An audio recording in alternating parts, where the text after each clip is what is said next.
Break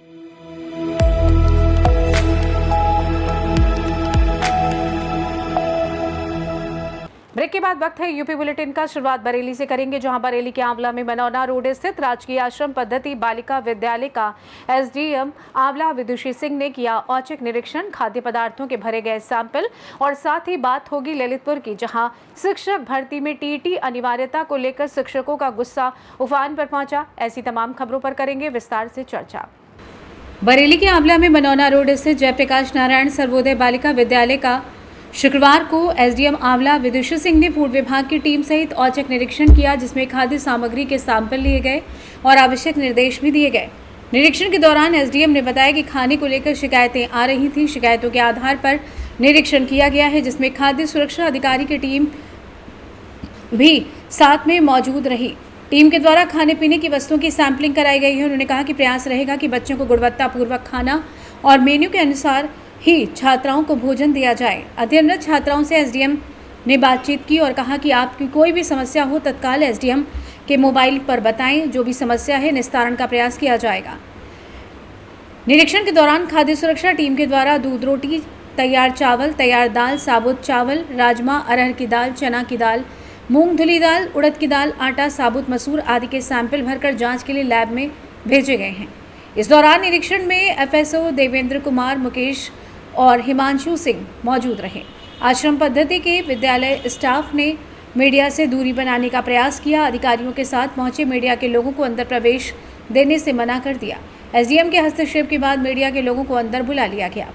आज madam निरीक्षण करा स्कूल में, क्या सबसे पहले तो यहाँ पे खाने को लेके कुछ शिकायतें बीच में आ रही थी। बच्चियों ने कुछ शिकायतें की थी, तो मैंने आज फूड सेफ्टी ऑफिसर को साथ लेके आई हूँ। सैंपलिंग करा दी है और ये अब चेक हो जाएगा कि गुणवत्ता कैसी है खाने की, और प्रयास यही रहेगा कि बच्चों को गुणवत्तापूर्ण ही भोजन यहाँ पर दिया जाए और एज़ पर द मेन्यू दिया जाए। इसके अलावा जो है यहाँ बच्चियों से मैंने अलग से बात की है। स्कूल एडमिनिस्ट्रेशन और उनकी पर्सनल दिक्कतें भी कुछ हैं जो यहाँ संबंधित हैं, उन लोगों की व्यक्तिगत समस्याएं हैं, उसको भी समाधान करने का प्रयास किया जाएगा। और भी शिकायतें जो समय समय पे आती रहती हैं उसके बारे में भी जांच की गई है और तत्क्रम में यहाँ के जो स्टाफ है एडमिनिस्ट्रेशन उसको निर्देशित किया जाएगा। बरेली से सी न्यूज़ संवाददाता अरविंद पेंटर की रिपोर्ट।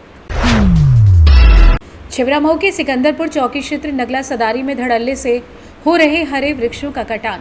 वन माफियाओं को किसी का नहीं डर। वन विभाग की मिलीभगत से हो रहा धड़ल्ले से हरे वृक्षों का कटान। सदरपुर निवासी नीरज यादव वन विभाग कर्मचारी बनकर ठेकेदारों से करता है अवैध पैसे की वसूली। एक तरफ सरकार द्वारा अभियान चलाकर लोगों को जागरूक किया जा रहा है, वृक्ष लगाओ पर्यावरण बचाओ।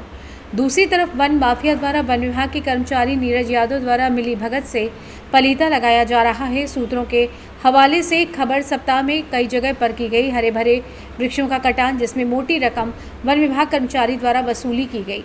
हरे वृक्षों के कटान से उच्च अधिकारी भी बेखबर हैं। वन विभाग के कर्मचारियों की मिलीभगत से हो रहा धड़ल्ले से हरे भरे वृक्षों का कटान। पूरा मामला थाना छिबरामऊ सिकंदरपुर चौकी क्षेत्र नगला सदारी गाँव का बताया जा रहा है। मैं तुम्हारा अख्तर कहाँ रहते हो? गुरदाईगंज। लकड़ी आप लेते हो जी कोई वन विभाग का आया था आपके पास? जी। क्या नाम है? कितने पैसे लिए? 500 रुपये टीपी लिए। 500 रुपये लिए और यहाँ से चले गए। कन्नौज से सी न्यूज़ संवाददाता महेश गौड़ की रिपोर्ट। खबर जनपद ललितपुर के तहसील मडावरा से आ रही है, जहां तहसील क्षेत्र के कई गांवों में झोला छाप डॉक्टरों की दुकानें संचालित हो रही हैं, जिनके संचालन ना तो डॉक्टर से संबंधित कोई डिग्री या किसी ट्रेनिंग सेंटर से ट्रेनिंग किए हुए हैं। वो अपनी दुकानों को फर्जी अस्पताल बनाकर भोले भाली जनता की जिंदगी के साथ खिलवाड़ कर रहे हैं। अपने फर्जी अस्पतालों पर अध पढ़े लिखे लड़कों से लगाकर कंपाउंडर का काम ले रहे हैं। प्रशासन द्वारा ऐसी फर्जी अस्पतालों की दुकानों की जांच आखिर क्यों नहीं की जा रही है और ना ही इन फर्जी दुकानों पर कोई लगाम लगाई जा रही है, क्योंकि ये फर्जी अस्पतालों की दुकान लोगों की जान के साथ खिलवाड़ कर रहे हैं। ये दुकान संचालक अपनी दुकान के बाहर अपना नाम पदनाम लिखे रहते हैं। ललितपुर से सी न्यूज़ संवाददाता राकेश की रिपोर्ट। सुप्रीम कोर्ट के आदेश के बाद शिक्षक भर्ती प्रक्रिया में टीटी को अनिवार्य किए जाने के विरोध में ललितपुर में शुक्रवार को यूनाइटेड टीचर्स एसोसिएशन के बैनर तले जिले भर से सैकड़ों शिक्षक सड़कों पर उतर आए और प्रधानमंत्री को संबोधित ज्ञापन राज्य मंत्री मनोहर लाल पंत को सौंपते हुए टीटी की अनिवार्यता खत्म करने की मांग की। शिक्षकों ने इसे पहले से कार्यरत योग्य शिक्षकों के लिए अनुचित और भविष्य के साथ खिलवाड़ बताया। जबकि महिला शिक्षिकाओं ने भी सरकार को चेतावनी दी कि यदि टीईटी की अनिवार्यता समाप्त नहीं हुई तो कोई भी शिक्षक परीक्षा नहीं देगा और आंदोलन को और तेज किया जाएगा। संगठन पदाधिकारियों ने सभा में स्पष्ट किया कि टीईटी नियम केवल बेरोजगार शिक्षार्थियों पर लागू हो, कार्यरत शिक्षकों को इससे मुक्त किया जाए और सुप्रीम कोर्ट के आदेश की आड़ में सरकार द्वारा बनाया जा रहा दबाव बंद किया जाए। प्रदर्शन के दौरान शिक्षकों ने नारेबाजी करते हुए सरकार से शिक्षक हित में निर्णय लेने के लिए मांग की और सवाल ये खड़ा हुआ है कि क्या सरकार इस मांग पर गंभीरता से विचार करेगी या ये आंदोलन प्रदेश भर में फैल जाएगा। सर, मेरा नाम है प्रमोद कुमारी। मैं सन 2009 में मेरी नियुक्ति हुई थी और सन 2007 में विज्ञापन जारी हुआ था। तो जब विज्ञापन जारी हुआ था तो उस समय जो भी अर्हताएँ थी हमने सरकार के नियमानुसार पूरी की। तो जब हमने अर्हताएँ पूरी की तभी तो सरकार ने हमें शिक्षक के रूप में नियुक्त किया। और आज हमारी सेवाएं, हम 17 साल हो चुके हैं, हमको 14 फरवरी को 17 साल हो जाएंगे। हमने 17 साल समाज की सेवा की और इस देश को, समाज को सुदृढ़ आगे बढ़ाने में पूरा सहयोग किया सरकार का। तो आज सरकार को शिक्षक कैसा बुरे लगने लगा कि 17 साल बाद कोई शिक्षक 20 साल हो गए, कोई 25 साल हो गए, इसके बाद अगर आप जो कानून लागू कर रहे हैं तो वे आज परिस्थिति में करो ना लागू, भविष्य पर आज आप प्रेजेंट पे करो। जो आप प्रेजेंट नियम चल रहा है उस जनरेशन पे करो। एक यह है कि अब पास्ट पे कर दिया आपने नियम, ये गलत है। हम इसके विरोध में हैं। हम टीईटी बिल्कुल नहीं देंगे क्योंकि जब हमारी जो अर्हताएँ थी हमने पूरी की। इस कानून को सरकार वापस ले, नहीं तो महिला शक्ति आंदोलन के लिए तैयार है। ये कानून प्रधानमंत्री जी को वापस लेना चाहिए क्योंकि महिला पहली महिला शिक्षक है समाज के निर्माण करने में। और महिला शिक्षक को अगर रुलाया, परेशान किया तो महिला जरूर आंदोलन करेगी। इस आदेश पर पुनः प्रधानमंत्री जी और मुख्यमंत्री जी विचार करें। ये मेरा निवेदन है और मेरी ये रिक्वेस्ट भी है और मैं समाज के हित के लिए ये बात कह रही हूँ क्योंकि आज शिक्षक सामाजिक रूप से, आर्थिक रूप से ऐसी एज उम्र हो चुकी है कि 50 साल का शिक्षक हो गया, उसके बराबरी के उसके बच्चे हो गए, तो वो बच्चों को नीट दिलवाए कि वो 50 साल में खुद नीट परीक्षा दे। ये विचार सरकार को करना चाहिए। अब 17 साल जो पुरानी सरकार थी, क्या सरकार वापस उस सरकार को लाएगी कि हम शिक्षक वापस 17 साल नौकरी करने के बाद पीछे जाए? क्या सरकार पीछे जाएगी? छोड़ेगी अपनी सरकार? तो शिक्षकों के साथ कैसा न्याय है? ये भरपूर अन्याय है जिसको कोई बर्दाश्त नहीं करेगा। ठीक है, क्या नाम है, किस संगठन से हैं आप? अनिल राठौर मेरा नाम है।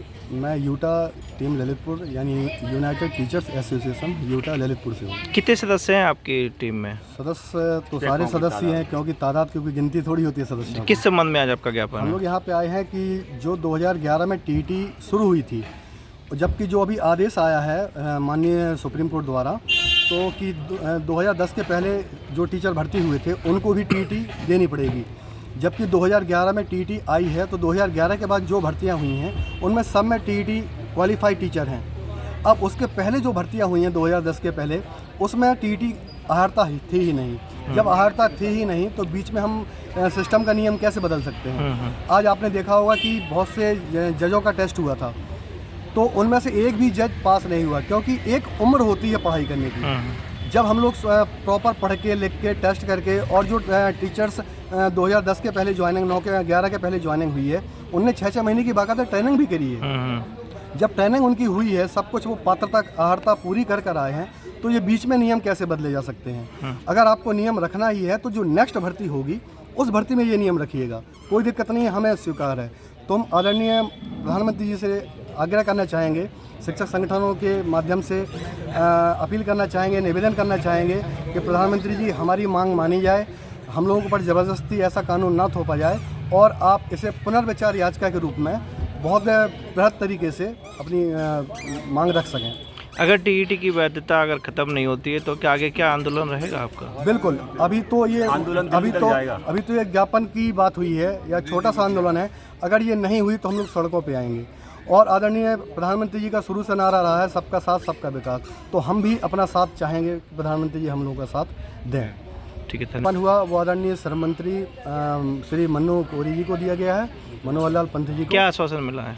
तो उन्होंने कहा है कि हम आपकी मांग सेंटर तक पहुंचाएंगे, शासन तक पहुंचाएंगे और बहुत बृहद तरीके से पहुंचाएंगे। उन्होंने कहा कि हम आपके साथ हमेशा हैं और पहले भी रहे हैं और आगे भी रहेंगे।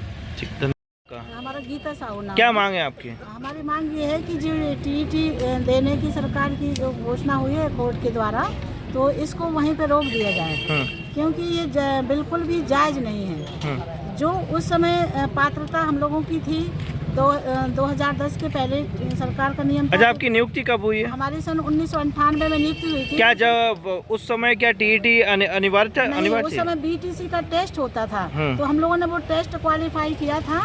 उसके बाद टेस्ट के आधार पे हम लोगों ने बीटीसी किया था, और बीटीसी के बाद हम लोगों को ट्रेनिंग तो अब आपको टीईटी देना पड़ेगा। तो क्या कहना चाहेंगे इस बारे में? तो हम लोगों ने जो बीटीसी दिया था वो टीईटी के बराबर था जी। तो हम लोग अब टीईटी नहीं देंगे। हम लोगों को बीटीसी टेस्ट को ही मान्य किया जाए। अगर सरकार के द्वारा अगर अनिवार्य रखा जाता है टीईटी, तो क्या आगे कार्य आपके द्वारा हम लोग बार बार आंदोलन करेंगे, सरकार से रिक्वेस्ट करेंगे कि सरकार इसके बारे में पुनः सोचे और हम शिक्षकों के हितों को विशेष ध्यान दें। धन्यवाद। ललितपुर से सी न्यूज संवाददाता विकास सोनी की रिपोर्ट। उत्तर प्रदेश के पीलीभीत में बाढ़ प्रभावित क्षेत्रों का दौरा राज्य मंत्री बलदेव सिंह औलख ने बुधवार को किया। उन्होंने अमरिया तहसील के बाढ़ पीड़ित परिवारों से मुलाकात की। मंत्री ने टांडा विजयसी गांव में 296 परिवारों को खाद्य सामग्री और आवश्यक वस्तुओं की किट सहित तिरपाल दिए। उन्होंने बाढ़ से क्षतिग्रस्त फसलों का निरीक्षण भी किया। राज्य मंत्री ने कहा कि प्राकृतिक आपदा से प्रभावित लोगों की मदद सरकार की पहली प्राथमिकता है। जनहानि वाले परिवारों को मुआवजा दिया जाएगा। फसल नुकसान का सर्वे शुरू कर दिया गया है। सर्वे पूरा होते ही किसानों को क्षतिपूर्ण राशि दी जाएगी। मंत्री ने प्रशासनिक अधिकारियों को प्रभावित लोगों के लिए तत्काल राहत सुनिश्चित करने के लिए निर्देश दिए। ग्रामीणों ने राहत राशि, पशु चारा और आवागमन की समस्याएं मंत्री के सामने रखी। कार्यक्रम में जिला पंचायत अध्यक्ष प्रतिनिधि गुरुभाग सिंह, भाजपा जिला अध्यक्ष संजीव प्रताप, जिलाधिकारी ज्ञानेंद्र सिंह, एडीएम ऋतु पुनिया और अन्य अधिकारी मौजूद रहे। मंत्री औलख ने आश्वासन दिया कि राज्य सरकार बाढ़ पीड़ितों के साथ है और मदद सभी को मिलेगी। पीलीभीत से सी न्यूज संवाददाता तरुण विश्वास की रिपोर्ट। फिलहाल के लिए इस खास बुलेटिन में बस इतना ही। देश दुनिया की तमाम बड़ी खबरों को जानने के लिए जुड़े रहिए सी न्यूज भारत के साथ। हर खबर आपके साथ, आपके हाथ।